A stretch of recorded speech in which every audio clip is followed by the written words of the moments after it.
రాష్ట్రంలో ఓ వింత వరవడి జరుగుతూ ఉంది. ఒక పక్క వైసీపీ పార్టీ అధినేత క్రెడిట్ చోరీ అనేది పాల్పడతా ఉన్నాడు. సూపర్ 6 సాధ్యం కాదన్నాడు. సాధ్యమైన తర్వాత కొత్త కొత్త విషయాలు, వింత వింత విషయాలు చెప్తూ వింత వింత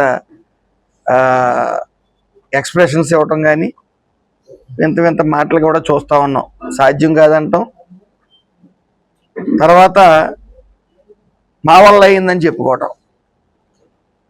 ఆ కోవలకే మన పేరు నాని గారు కూడా వస్తారు. పేరు నాని గారు అయితే అతను మొన్న మాట్లాడుతూ మచిలీపట్నం ఆర్డీఓ గారిని ఉద్దేశించి మాట్లాడుతూ డైరెక్ట్గా ఆవిడ పేరుని ఎత్తుకుని మాట్లాడుతూ మట్టి మాఫియా జరుగుతూ ఉంది అని చెప్పి ఆయన ఇష్టానుసారం మాట్లాడుతూ ఉన్నాడు. అంటే ఆయన ఫస్ట్గా ఆయన ఉనికి చాటుకోవడం కోసం ఏదో రకంగా మళ్ళీ జైలుకి వెళ్ళాలి, జగన్ గారి దగ్గర మార్కులు కొట్టాలి, మళ్ళీ మంత్రి అవ్వాలి. కాదు, అతను పిచ్చోహ. ఇంకా ప్రతిపక్ష హోదా కూడా లేదు వాళ్ళకి. ఇంకా బాబు అని అడుక్కుంటానే ఉన్నారు. ఇంకా అయితే వీళ్ళు కనీసం ప్రతిపక్ష హోదా లేకపోయేటప్పటికి కనీసం ప్రతిపక్ష హోదా వచ్చేటట్టయినా ప్రయత్నించాలి. అదేవిధంగా ఈయన గత ఎలక్షన్స్లో వాళ్ళు కొడుకుని తగ్గించుకోవడానికి ఆయన నాటకాలన్నీ కూడా మరి ప్రజలు గమనించారు. సుమారు 10,000 ఇళ్ల పట్టాలని పంపిణీ చేసి అందులో అన్ని రాజముద్ర వేసినట్టు జగన్మోహన్ రెడ్డి ముద్ర ఫోటో ఒకటి వేసి దాని మీద రోడ్లు సైతం ఇళ్ల పట్టాలుగా ఇచ్చి ఫేక్ పట్టాలు ప్రజలను మోసం చేశాడు. తర్వాత పీడిఎస్సీ రైస్ గురించి మీ అందరికీ తెలిసిందే.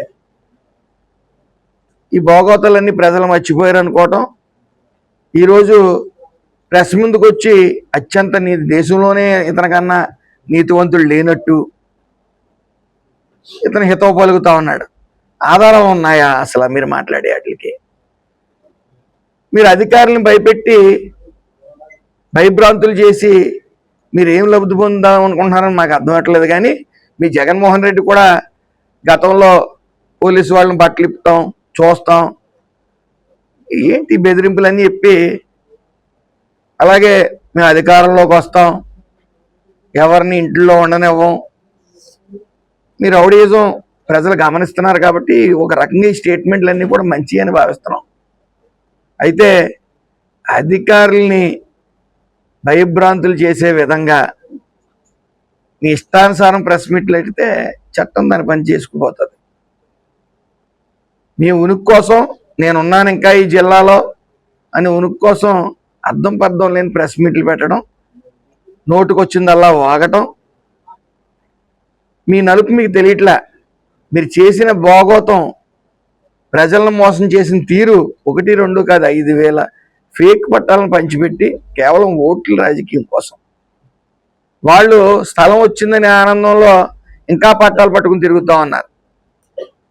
అలాగే జగన్మోహన్ రెడ్డి కూడా వింత నాటకం ఆడాడు ఎలక్షన్స్ ముందు.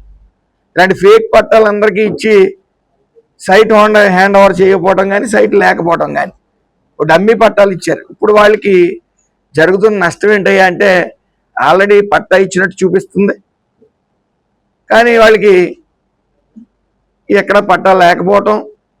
అదేవిధంగా రానున్న కాలంలో ఎన్డీఏ కూటమి పట్టాలు ఇవ్వడానికి సర్వం సిద్ధం అయితే వాళ్ళకి ఇన్ఎలిజిబుల్ అని వచ్చే అవకాశం ఉంది.